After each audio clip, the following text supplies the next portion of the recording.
Gracias, señora presidenta. Gracias, señores diputados.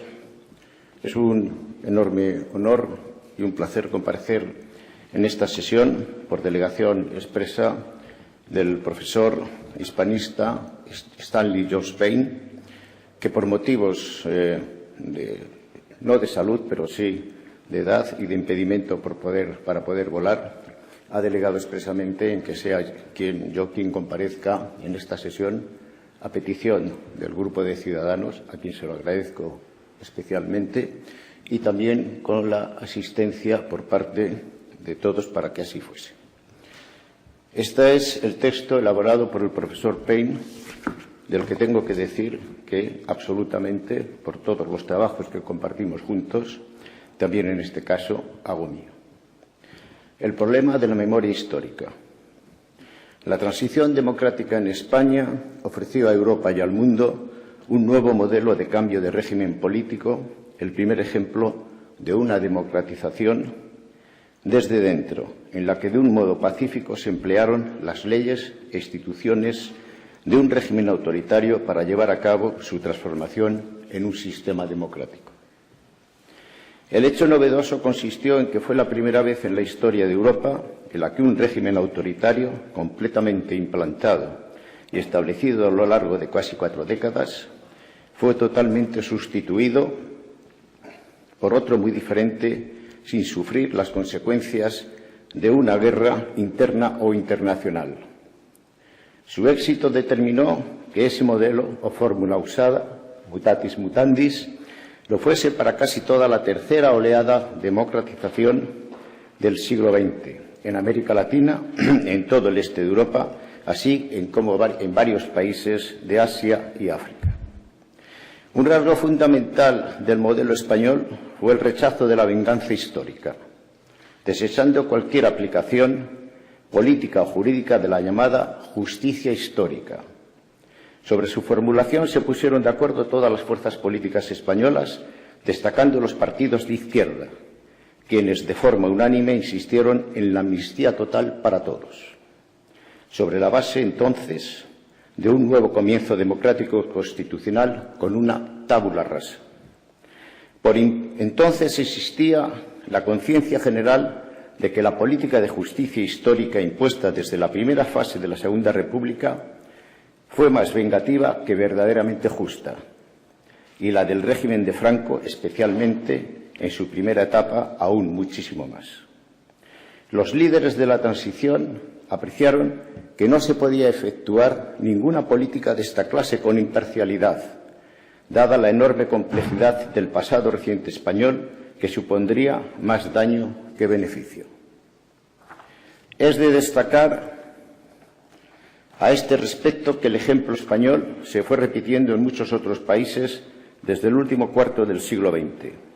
A pesar de los crímenes y atrocidades extraordinarias de los regímenes comunistas, hubo un escaso interés en acusar oficialmente a la nomenclatura sovietizada de aquellos países que estuvieron sometidos a la Unión Soviética.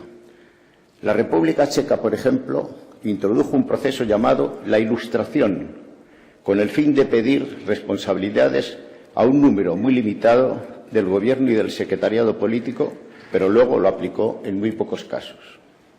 En la República Federal de Alemania se quiso purgar al profesorado comunista de las universidades, pero con poquísimos procesos individuales. Tras el colapso de la Unión Soviética, todos los países liberados de su dictadura reemplazaron a su clase dirigente y hasta cierto punto, pero con muy pocas acusaciones criminales. Y con tales excepciones, la aplicación extrema de justicia histórica no fue lo característico. Un aspecto clave de la transición española fue la eclosión de toda clase de publicaciones sobre la historia reciente, destacando infinidad de obras de investigación histórica, libros de todo tipo y mucho periodismo en los medios de información.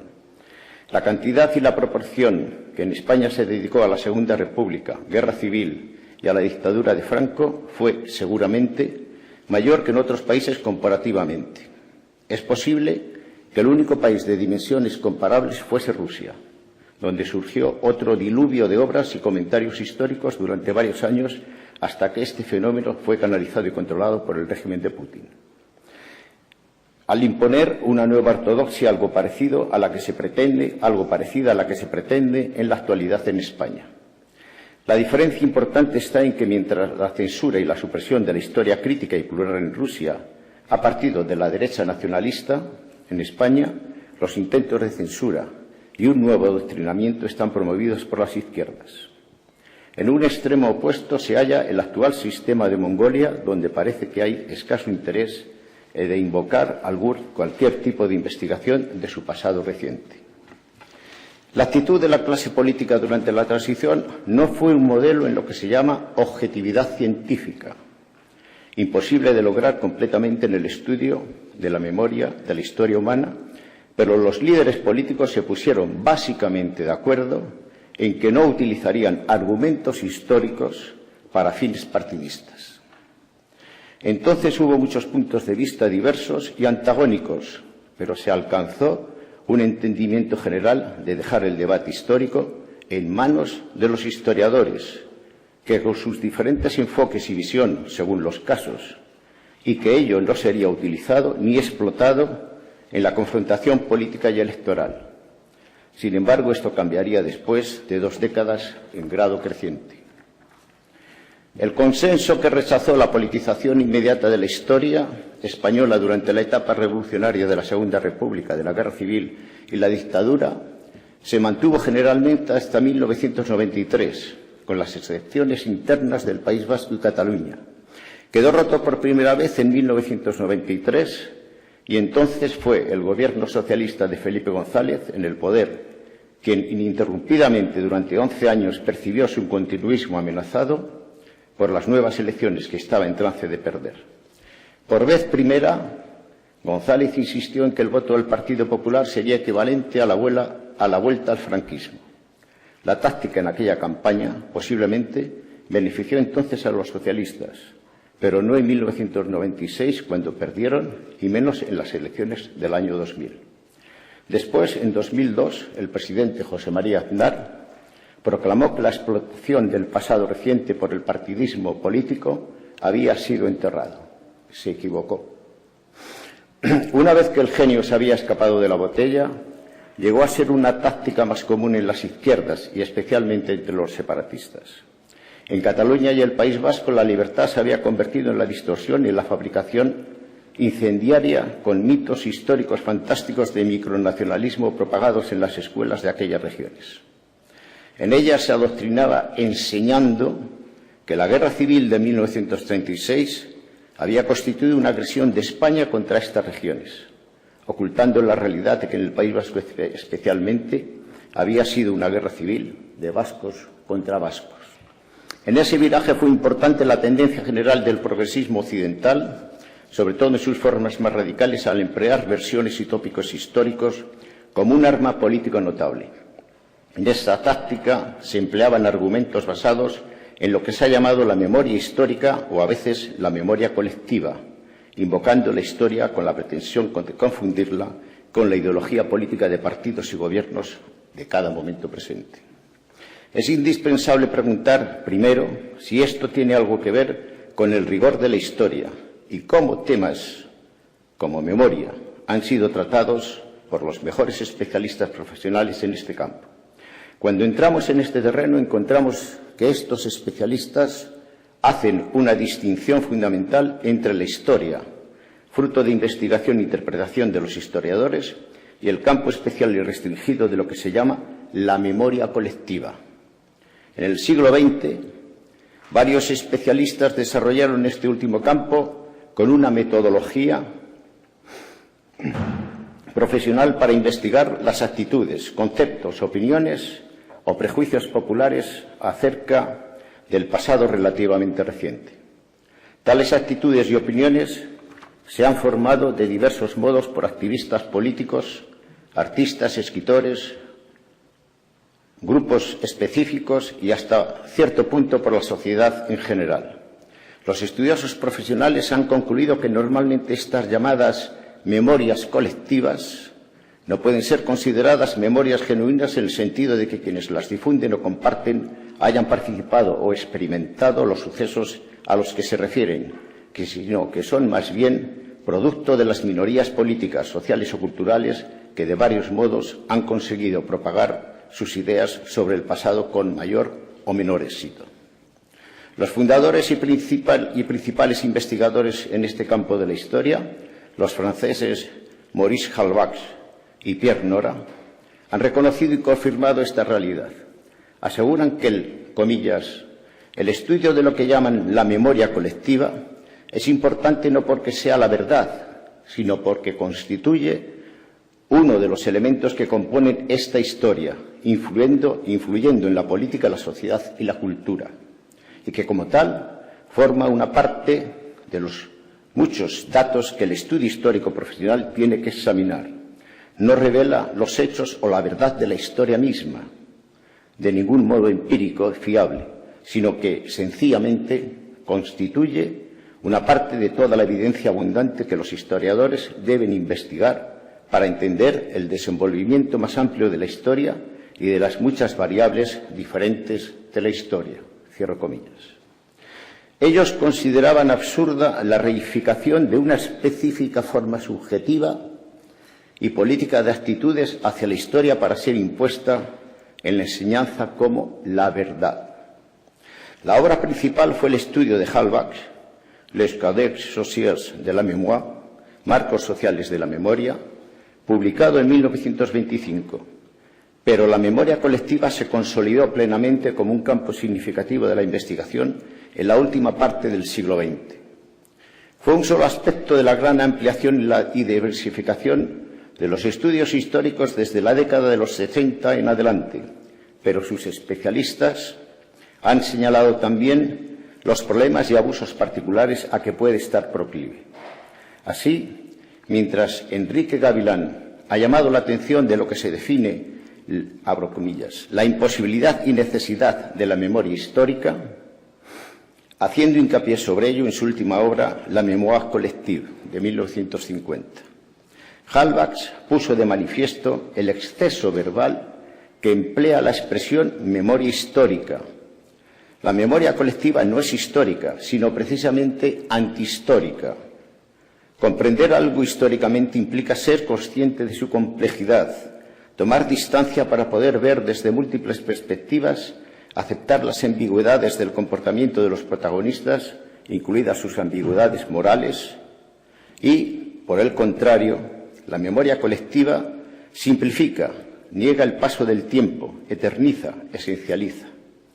De forma característica, la memoria colectiva pretende expresar una verdad eterna o esencial en torno a un colectivo. Esto es textual del profesor Halbwachs. Además, Halbwachs sostenía que la memoria, comillas, que la memoria colectiva funciona a la inversa de cómo parece indicar el sentido común. La memoria colectiva no es tanto un resultado de la acción del pasado sobre el presente como tendemos a creer, sino de la acción de un presente sobre el pasado. Cierro comillas. En otras palabras, la memoria colectiva no es tanto encontrada como creada. Por tanto, si se aceptan las ideas de Halbwachs, deberían emplearse con precaución la expresión memoria histórica.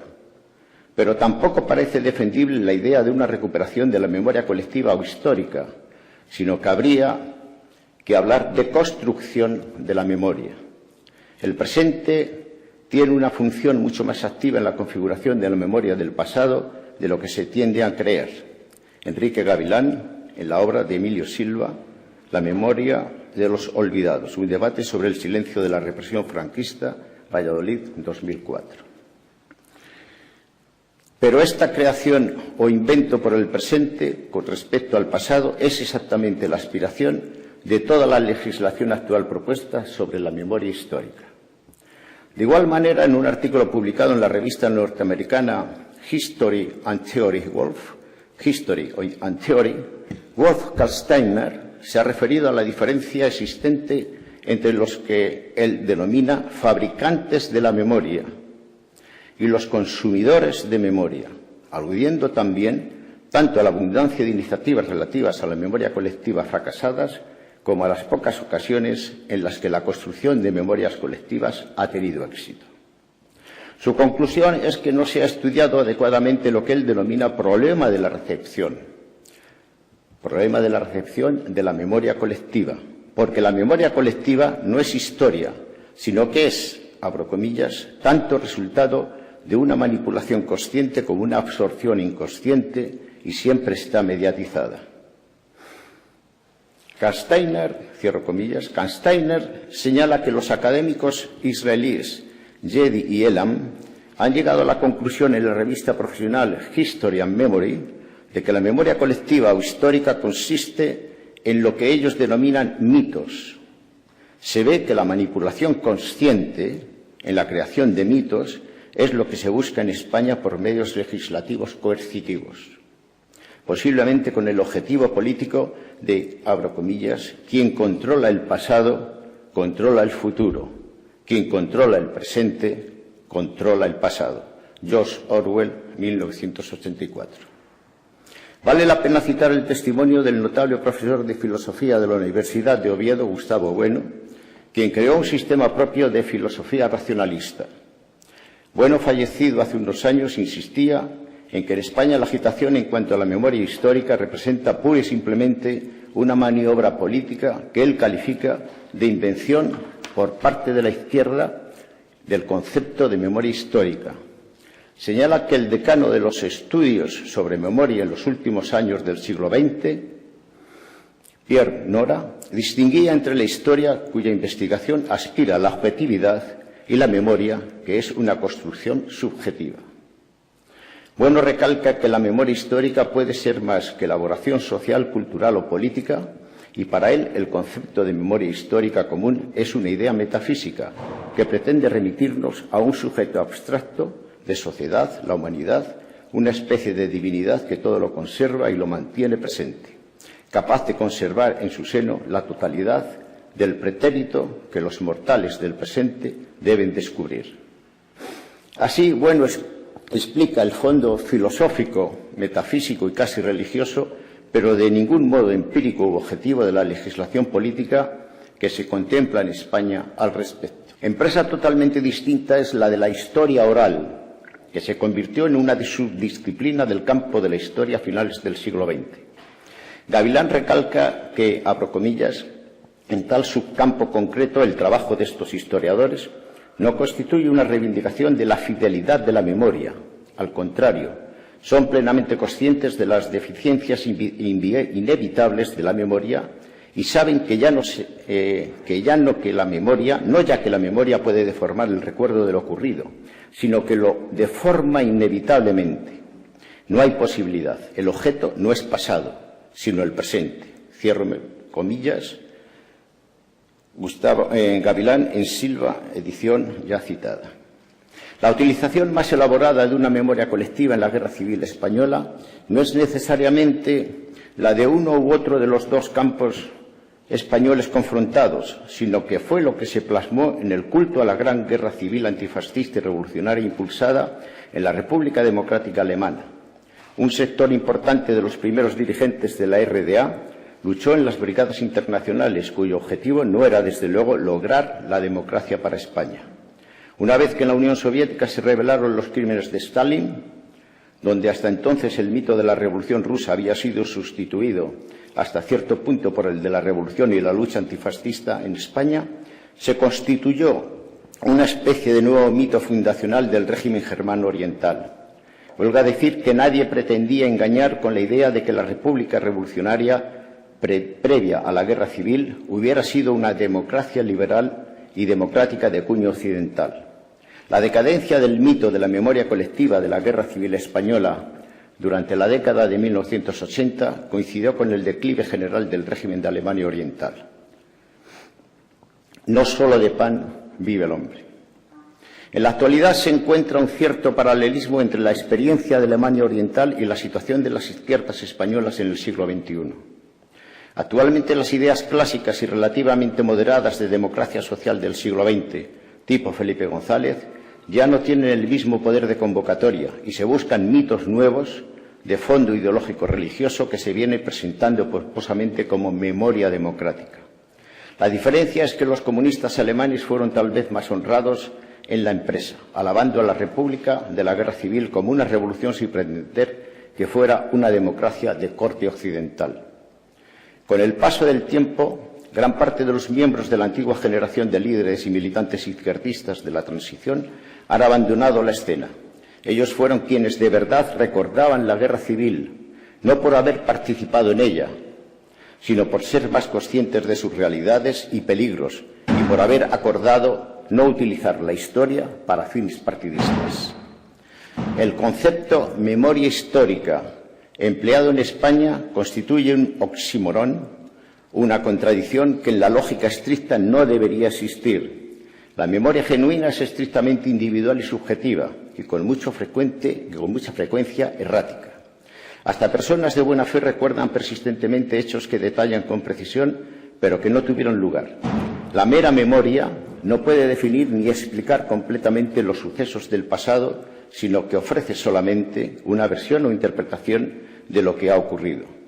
La historia, ciencia investigada por los estudiosos, en cambio, no es ni individual ni puramente subjetiva, pero requiere el estudio profesional empírico y objetivo de documentos y otros datos y fuentes. Constituye un proceso supraindividual llevado a cabo por la comunidad de los investigadores que debate y contrasta los resultados en un esfuerzo que procura ser tan impersonal y objetivo como sea posible. Sin embargo, con el inicio del siglo XXI, la memoria colectiva se convirtió en un arma política indispensable de la nueva izquierda progresista que llegó al poder con el gobierno socialista de José Luis Rodríguez Zapatero, después del ataque terrorista en Madrid de marzo de 2004. Entonces se insistió en que la democratización en España se había basado en un llamado pacto de silencio, que se abstuvo de enfrentarse a los crímenes del franquismo y o reconocer sus víctimas. Pacto de silencio es un puro eslogan propagandístico. Tal cosa nunca existió. La transición democrática se caracterizó por exactamente lo opuesto y se fundamentó en una aguda conciencia de los fracasos y crímenes del pasado con la determinación de no repetirlos. Como ha escrito Paloma Aguilar, la investigadora más destacada del papel de una memoria colectiva en España durante estos años, abro comillas, pocos procesos de cambio político han estado tan inspirados por el recuerdo del pasado y por las lecciones asociadas al mismo como el español, cierro comillas. Paloma Aguilar, Políticas de la Memoria y Memorias de la Política, el caso español en perspectiva comparada, Madrid, 2008. Sería imposible encontrar otro caso en cualquier parte del mundo en que tal conciencia haya sido mejor. Lo acordado no fue silencio, sino el acuerdo de que los conflictos históricos se entregarían a las labores de los investigadores, historiadores y periodistas, y que no serían utilizados por los políticos en la confrontación partidista, que ésta se dirigiría a los problemas del presente y del futuro. En ese aspecto fue clave la amnistía política que se plasmó en dos leyes que fueron promovidas principalmente por la izquierda, porque había llegado el momento de ultimar el proceso de normalidad democrática, abro comillas, con el olvido de cualquier legado discriminatorio del pasado en la plena convivencia fraterna de los españoles. Recojo Amnistía del 30 de julio de 1976. Y la amnistía del 15 de octubre de 1977 recogió expresamente los hechos ocurridos, la amnistía total para todos los hechos y delitos de intencionalidad política ocurridos entre el 18 de julio de 1936 y el 15 de diciembre de 1976. Uno de sus defensores más activos fue el histórico líder sindical Marcelino Camacho, resultado portavoz del Partido Comunista de España en el Congreso, al manifestar que la amnistía era, abro comillas, resultado de una política coherente y consecuente que comienza con la política de reconciliación nacional de nuestro partido. Nosotros considerábamos que la pieza capital de esta política de reconciliación nacional tenía que ser la amnistía. ¿Cómo podríamos reconciliarnos los que nos habíamos estado matando los unos a los otros si no borrábamos ese pasado de una vez para siempre? Pedimos amnistía para todos, sin exclusión, sin lugar del lugar en que hubiera este estado o tenido sitio. La realidad es que durante esos años existió exactamente lo opuesto al silencio, porque durante la transición democrática historiadores, investigadores y periodistas fueron prolíficos y activos hasta el extremo de llenar el país de todo tipo de publicaciones, con estudios y reportajes nuevos en muchos aspectos diferentes a los de los años de la Guerra Civil y el franquismo, que de ningún modo disfrazaban los aspectos más atroces que se dieron. Además, después de algunos años, se editaron estudios profesionales detallados y objetivos por investigadores como Josep María Solé Sabaté, Joan Villarroya, Vicent Gabarda Cebellán, Francisco Alia Miranda, Ángel David Martín Rubio, Ramón Salas Larrazábal, Santos Juliá y otros, que por primera vez colocó la investigación de las represiones por ambos bandos en un campo estudioso serio. Todo esto fue exactamente lo contrario al olvido y fue una mejora excelente y mucho más cuidadosa y exacta de la agitación posterior acerca de una memoria histórica completamente alérgica a la investigación seria. Decisivo en este último proceso ha sido no el estudio de la historia, cada vez más ignorada por las izquierdas, sino la transformación de la ideología de estas. Durante la transición democrática, prácticamente todos los partidos se fueron situando hacia espacios amplios de centro. Los comunistas abandonaron el marxismo-leninismo por el eurocomunismo y los socialistas abrazaron la democracia social por vez primera en su historia. Pero una transformación muy diferente se inició al comienzo del siglo XXI, cuando sectores importantes de las izquierdas abandonaron la democracia social histórica a favor del nuevo progresismo radical políticamente correcto, que insistió en la vuelta a la polarización y la demonización de sus adversarios, destacando sobre todo lo que se definía como una historia criminal. Se trata de un fenómeno cada vez más frecuente en el mundo occidental y, en el caso español, alentado por el sentido de las doctrinas anteriores que habían perdido eficacia. La ideología nueva del progresismo radical de izquierda rechaza categóricamente los valores tradicionales de un modo nunca visto antes ni en la democracia social y ni siquiera en el marxismo-leninismo revolucionario, que, por lo general, respetaba, por ejemplo, la cultura clásica y ciertos valores tradicionales. La nueva ideología insiste en la revolución cultural y moral, no la revolución socioeconómica antigua, la lucha de clases. En ella, la historia constituye un objetivo fundamental, siendo denunciada en términos antiintelectuales como poco más que una crónica de victimarios y víctimas, con la misión principal de ofrecer una oportunidad para desenmascarar a los opresores, en una dialéctica de marxismo cultural que divide a las generaciones anteriores en las víctimas que tienen que ser reconocidas y afirmadas y a los victimarios, a los que hay que estigmatizar en los términos más absolutos. La clasificación de víctimas y victimarios asume un significado vital de culto básico, en el que las víctimas desempeñan el papel de los héroes de la vida tradicional, alcanzando un estatus salvífico. Este proceso ofrece la ventaja adicional de presentar una forma de resolución de cuestiones existenciales de pecado y culpabilidad, proyectando estos como chivos expiatorios, muchas veces seleccionados del modo más arbitrario, que normalmente también ofrecen la ventaja de ser oponentes políticos o históricos o actuales, etc. Los muertos cumplen con un papel crucial. En España, encabezados por Francisco Franco, fallecido hace casi medio siglo, pero ritualmente resucitado como objeto político, desenterrado y vuelto a enterrar, quizá no por última vez, siendo un caso único en la historia. Los gobiernos socialistas españoles del siglo XXI han presentado una legislación nacional sin precedente histórico en países democráticos en un esfuerzo por definir y controlar aspectos de la discusión y debate de la reciente historia reciente. La primera ley de memoria histórica fue la del gobierno de José Luis Rodríguez Zapatero de noviembre de 2007, que en su aplicación y desarrollo dispuso un programa de actividades financiadas y orientadas única y exclusivamente a las víctimas de uno de los dos bandos, despreciando a las del otro bando en conflicto bajo el capcioso argumento de que las del bando nacional y el franquismo ya tuvieron su causa general, lo que no es exacto del todo. Lo más acertado y honrado fue el apoyo prestado al desentierro e identificación de varios centenares de víctimas de la guerra civil, a lo que nadie puede objetar reparo alguno, así como a la creación del Centro de Documental de la Memoria Histórica de Salamanca, pero lo que no subyace en la ley en su utilización política, que se ha reabierto hacia la fractura de la guerra civil. Desde entonces, la utilización de la memoria histórica como táctica y arma política no ha hecho más que intensificarse. Después del desenterramiento y traslado de los restos de Franco para una nueva inhumación, un proceso absolutamente arbitrario que ignoró las recomendaciones de la Comisión Nacional nombrada años antes por el presidente Zapatero, el Gobierno de Pedro Sánchez presentó un nuevo proyecto legislativo a finales de enero de 2020, bajo el nombre de Ley de Memoria Democrática.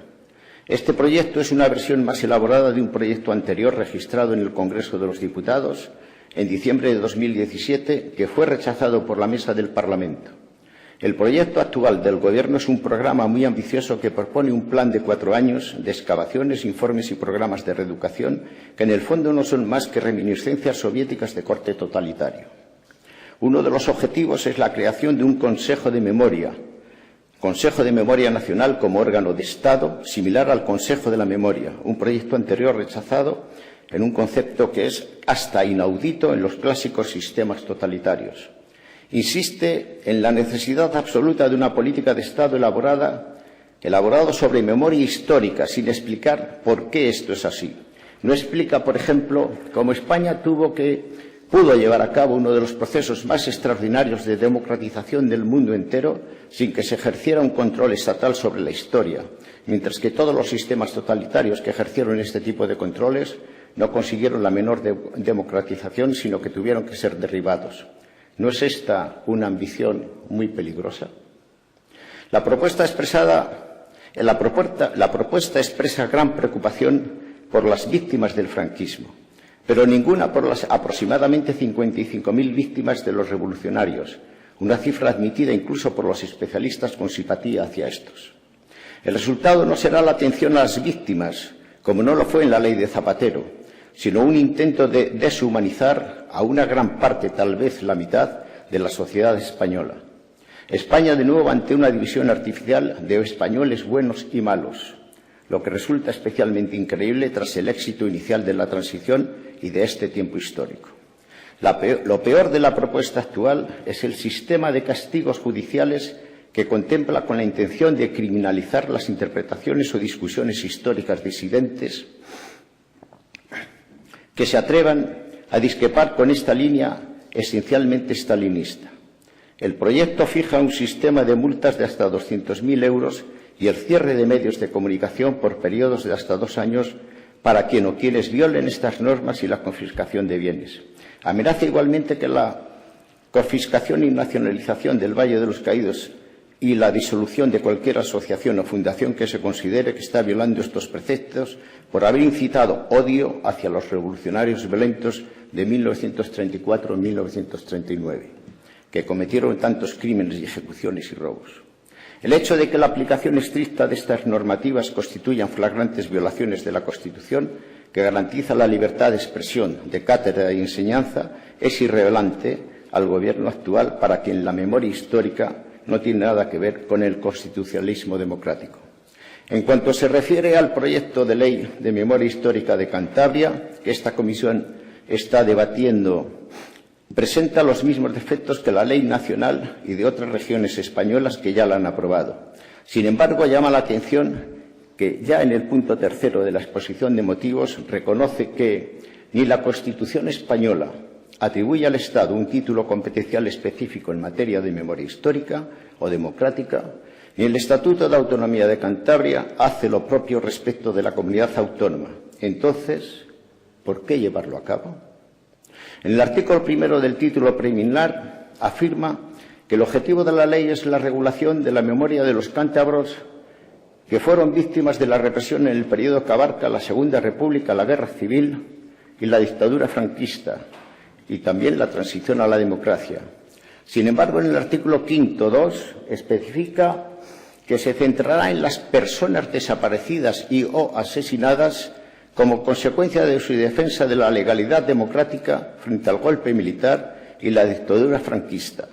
Y en el 2b, las personas que se exiliaron por causa del golpe militar y de la dictadura franquista, lo que indica una orientación netamente parcial y sectaria.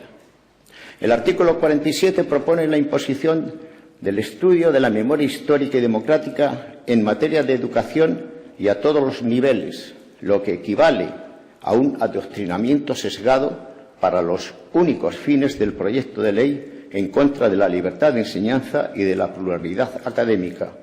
Pero lo más controvertido de todo el proyecto es su artículo 42, que establece la creación de la Comisión de la Verdad, que sería todo lo contrario a favorecer la convivencia democrática.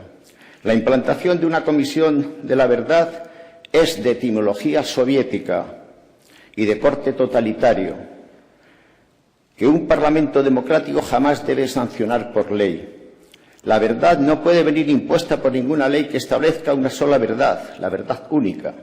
La puesta en marcha de la llamada Comisión de la Verdad supondría un ataque directo a los fundamentos de la Constitución y los valores superiores que su ordenamiento jurídico consagra: la libertad de opinión, expresión, investigación y cátedra, la justicia atribuible exclusivamente a jueces y tribunales, y no a ninguna consejería de materia histórica y democrática. La igualdad que impide la discriminación por sexo, raza, religión, ideología, opinión o cualquier otra condición o circunstancia personal o social, y el pluralismo y el proyecto de ley que el Partido Socialista presentó en diciembre de 2017, que como réplica dio pie al Manifiesto por la Historia y la Libertad, que fue apoyado por decenas de miles de españoles, y entre ellos reconocidos y prestigiados historiadores, ensayistas, investigadores, periodistas, políticos y profesionales de todas las actividades, condición e ideología, por lo que suponía de criminalización de la historia ante la implantación de una checa de pensamiento único, legislar al respecto. Por lo tanto, legislar sobre la historia contra la historia es ir contra el Estado de Derecho y la libertad. Si existiera un compromiso firme por parte de la coalición gobernante de una verdadera consideración hacia todas las víctimas, en lugar de leyes ideológicas de corte político, sectario y totalitario, se crearía una comisión imparcial de especialistas y profesionales con la misión de identificar en todo el territorio nacional y sin etiquetas ideológicas a todas las víctimas de la violencia político-militar desde 1930 hasta el año 2011, cuando los últimos terroristas depusieron las armas. Un buen ejemplo de cómo hacerlo es el de la Comisión finlandesa, que en 1998 llevó a cabo la identificación individual y minuciosa de todas las víctimas de violencia militar y política de la Guerra Civil finlandesa de 1918, la primera de las guerras civiles revolucionarias europeas del siglo XX. Recientemente, la existencia de una política de doble cara la ha puesto de manifiesto gráficamente el presidente Sánchez después de la imputación judicial por libelo de un partidario suyo en Cataluña, al afirmar el pasado febrero que la democracia, abre comillas, que la democracia ampara la libertad de manifestación, de expresión, incluso de los pensamientos más infames y más absurdos, cierro comillas, exactamente lo que se propone prohibir. La gran complejidad de las cuestiones involucradas en la guerra civil de 1936-1939 y en el franquismo está reconocida universalmente por los historiadores profesionales. Un intento de reducir la Revolución Republicana de 1934-1939, con miles de víctimas, inmensos estragos y destrozos, a una ley que se llama democrática de memoria histórica, es una travesía cínica que implica una distorsión absoluta de la historia, no su pretendida memoria. A partir de 1934, la Constitución republicana de 1931 fue progresivamente negada hasta llegar a su completa superación y supresión en la práctica, aunque a veces se ondeara como espantapájaros propagandístico para atraer a ingleses y franceses, como bien señaló Ortega. La democracia española actual, mientras dure, no está basada en aquel régimen que llegó a asesinar a opositores políticos, sino en los mejores principios históricos españoles anteriores y de las normas de la democracia europea contemporánea. Las implicaciones de la legislación propuesta son equivalentes a declarar que los aliados contrarrevolucionarios del general Anton Denikin en la Guerra Civil Rusa de 1921, lucharon contra la democracia en vez de estar combatiendo a los fundadores del totalitarismo del siglo XX. En el momento presente existe alguna preocupación en que ciertos Estados dentro de la Unión Europea estén infringiendo el orden democrático. Tanto la legislación ya existente como las existentes, como la propuesta por el Partido Socialista de Cantabria, suponen una violación mayor que la achacada a cualquier otro Estado de la Unión. Este proyecto, pues, como las demás leyes ya aprobadas, debe ser rechazada por ser un fraude histórico y una violencia y una violación de la Constitución española. Muchas gracias.